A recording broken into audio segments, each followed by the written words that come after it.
J'ai vécu 18 ans avec un conjoint et ça m'a pris autant d'années pour me rendre compte que c'était un manipulateur. C'est un personnage qui, depuis l'enfance, ça peut être étonnant, mais depuis l'enfance, a besoin d'écraser les autres comme un noyer le ferait auprès de ses sauveteurs, c'est-à-dire d'appuyer sur la tête des autres pour pouvoir survivre. Donc il y avait des périodes d'intense amour et puis d'autres périodes où effectivement la manipulation agissait sournoisement. Mais dans tous les cas, son objectif est très clair, c'est assujettir l'autre à sa propre volonté.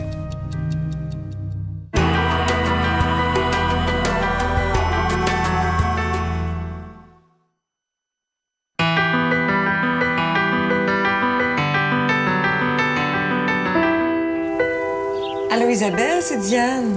Comment tu vas? Je me disais que ce serait le fun de se voir. As-tu le goût de venir prendre un café à mon atelier? On ne repère pas facilement un manipulateur parce que justement, son intention première, c'est qu'on s'en aperçoive pas. Donc, il y a comme un désir de faire agir l'autre ou de provoquer quelque chose sans trop que l'autre s'en rende compte. Je t'avoue que je suis dans un gros rush en ce moment, mais c'est pas grave. Je tenais quand même à ce qu'on se voit. Tu travailles sur quoi? Un projet pour une compagnie aérienne qui veut refaire le design de ses uniformes. Wow! Oui, wow! Ça va bien, j'ai un super bon concept, mais j'ai un petit problème avec le croquis. Pas grand-chose, mais... C'est quoi le problème? Mais attends, je vais te montrer. Tu me diras ce que t'en penses. Tu sais, c'est bon des fois d'avoir un œil extérieur. Je fais ça souvent pour des amis ou des collègues. Ça me fait plaisir, puis c'est normal entre amis de s'aider. Ben oui. Les personnalités manipulatrices, ce qui les anime, c'est d'instaurer une supériorité, une hégémonie, une autorité sur une autre personne qu'ils vont fragiliser suffisamment pour que cette personne-là assouvisse leurs besoins et leurs demandes excessives. Pendant 4 ans, j'ai été vraiment très, très heureuse. J'aimais, tout était beau, nous étions jeunes, décidés à bâtir notre avenir. Et effectivement, c'était au départ un véritable coup de foudre. Au début d'une relation, on est en amour et on a l'impression qu'on fait des compromis, qu'on ne veut pas blesser. On oublie d'affirmer qu'on a des besoins. Il s'est mis à dire que ses parents ne lui avaient pas permis de faire des études et je lui ai offert de financer ses études. Le manipulateur va aller chercher dans l'autre personne ce dont il a besoin pour avoir une bonne image de lui-même, là. Et souvent, le manipulateur va nier ses attitudes, va nier qu'il a dit telle chose ou qu'il s'est comporté de telle manière, ce qui fait que ça devient très mélangeant pour la personne qui est en interaction avec un manipulateur. La personne se demande « Voyons, j'ai-tu halluciné, là? Est-ce que ça s'est vraiment passé? » Ce sont des stratèges, mais à condition qu'ils trouvent en face d'eux les personnes qui puissent répondre à leur stratégie. Tu vois, c'est la ligne de la veste que je trouve pas fluide. Mais peut-être que si ta veste était plus courte, puis que la jupe était plus évasée, ça tomberait mieux. Évasée comment?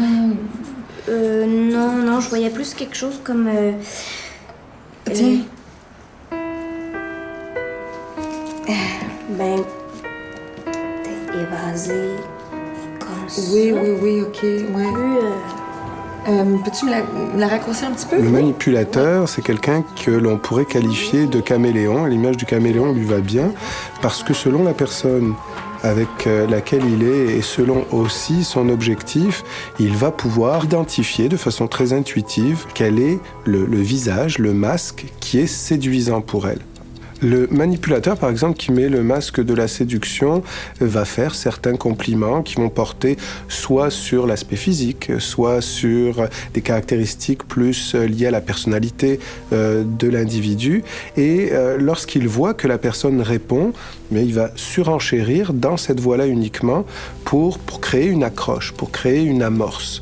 Vous avez le masque de l'altruiste, alors beaucoup plus pernicieux parce que l'altruiste anticipe vos besoins, comme par exemple une mère manipulatrice, viendrait chez vous et ferait votre ménage. Et lorsque vous râlez parce qu'elle n'a rien à faire chez vous, comme ça, sans prévenir, ça c'est pendant que vous êtes au bureau, Elle va dire, mais qu'est-ce que tu me fais là? Moi, ça me fait plaisir. Comment peux-tu m'empêcher de te faire plaisir? C'est pour ton bien, etc.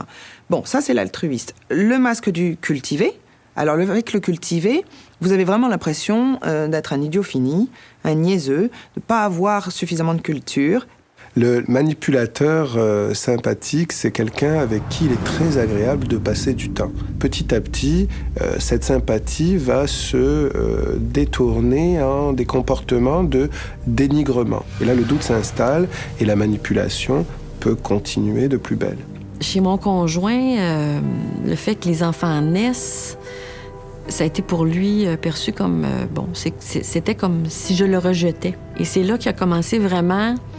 En sentant que j'étais dans un état de faiblesse, on est fatigué, on vient d'accoucher, on est plus grosse. Alors, il a commencé à me dire que j'étais grosse. Alors, c'est sûr qu'il savait où attaquer. Alors, tout de suite, bon, t'es grosse. Et ça m'a énormément blessée. Parce que quand on aime, on dit pas des choses comme ça. Le manipulateur de type timide, c'est un individu qui est extrêmement attachant parce qu'on a le sentiment, ou il donne le sentiment à la personne qu'il manipule, en fait, qu'elle a le pouvoir de la relation. Alors, il fonctionnait avec le « on ». Beaucoup le « on ». C'est-à-dire que quand il y avait une décision à prendre, qu'est-ce qu'on va faire ? Qu'est-ce que tu en penses? Et chaque fois que je lui demandais, mais toi, qu'est-ce que tu en penses? Il se débrouillait toujours pour revenir à ma décision. Et en général, quand il y avait de grosses responsabilités, il fuyait.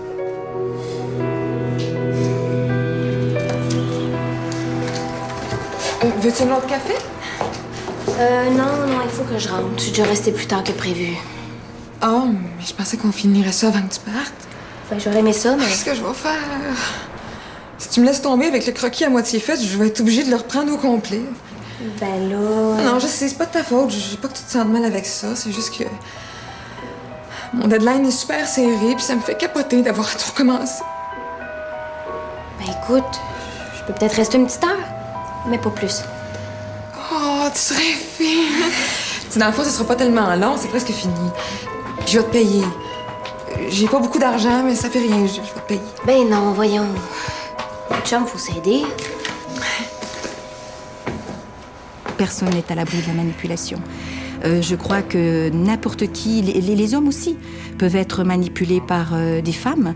Et je crois que ça arrive à n'importe qui, n'importe quand. Il suffit qu'il y ait une alchimie qui se fasse entre le manipulateur et la personne. Le manipulateur recourt à son mécanisme de défense qui est la manipulation pour séduire l'autre, et le manipulé, eh bien, a une fragilité sur le plan de la personnalité qui fait qu'il recherche cette dépendance psychologique essentiellement.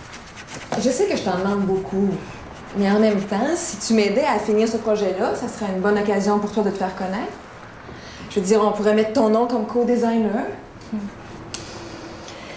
Ouais.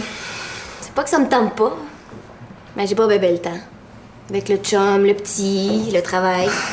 Voyons, Isabelle, avec ce projet-là, on va faire de l'argent. Puis après, on pourrait ouvrir notre boutique.